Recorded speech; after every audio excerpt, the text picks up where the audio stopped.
और एक्शन, और किस तरीके से एक्शन लेकर के सीटों का जो समन्वय है किया जाए, ये सब कुछ महाराष्ट्र को लेकर के चल रहा है। इसीलिए हम अगली स्टोरी का रुख करते हैं, बात करते हैं महाराष्ट्र विधानसभा चुनाव को लेकर के।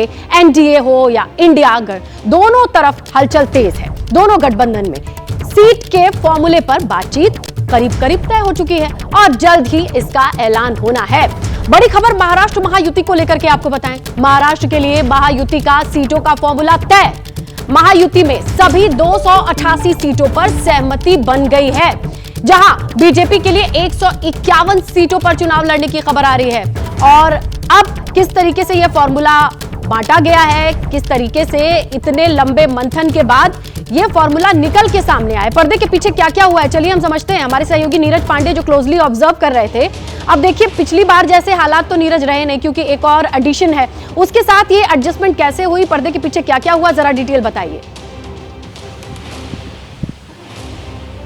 देखिए, अगर पिछले चुनाव की भी बात करें 2019 में, तो भारतीय जनता पार्टी करीब 168 सीटों पर चुनाव लड़ी थी, बाकी सारी सीटों पर शिवसेना चुनाव लड़ी थी।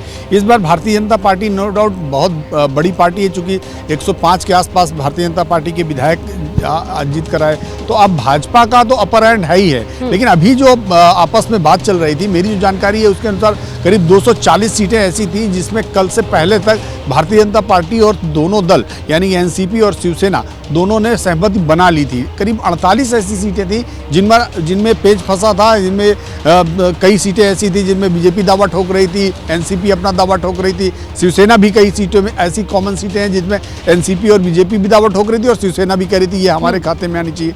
इसको लेकर कुछ पेच फंसा हुआ था। यही कारण है कि तीनों दलों के जो राज्य के लीडर हैं, चाहे एकनाथ शिंदे हो, अजीत पवार हो, देवेंद्र फडणवीस हो, तीनों कल रात दिल्ली पहुंचे और उन्होंने अमित शाह के आवास पर एक बड़ी बैठक की। अमित शाह जिसमें मौजूद रहे, जेपी नड्डा मौजूद रहे और तीनों दल के नेता मौजूद रहे महाराष्ट्र के। उनके बीच में आपस में बातचीत हुई और मेरी जानकारी के अनुसार उन 48 सीटों का भी रास्ता निकाल लिया गया है। कई सीटें ऐसी हैं जिन सीटों पर भारतीय जनता पार्टी की एंटी इनकम्बेंसी हैं, तो उनमें अजीत पवार की पार्टी एनसीपी या शिवसेना के कैंडिडेट को लड़ाने की तैयारी चल रही है। कई ऐसी सीटें हैं जहां पर एनसीपी के कोटे में पिछली बार गई थी या शिवसेना का विधायक है, लेकिन वहां पे उनकी एंटी इनकम्बेंसी के चलते बीजेपी को वहां चुनाव लड़ाना पड़ रहा है। ऐसे मिलाकर समीकरण सेट किए जा रहे हैं और अभी तक 151 का शगुन ये नंबर सामने लेके बीजेपी आई है और इस पर लेकर के किस तरीके के ऐलान होते हैं पूरे दिन, आज इस पर निगाहें टिकी रहने वाली हैं, पूरे दिन की ये हाईलाइट रहने वाली है।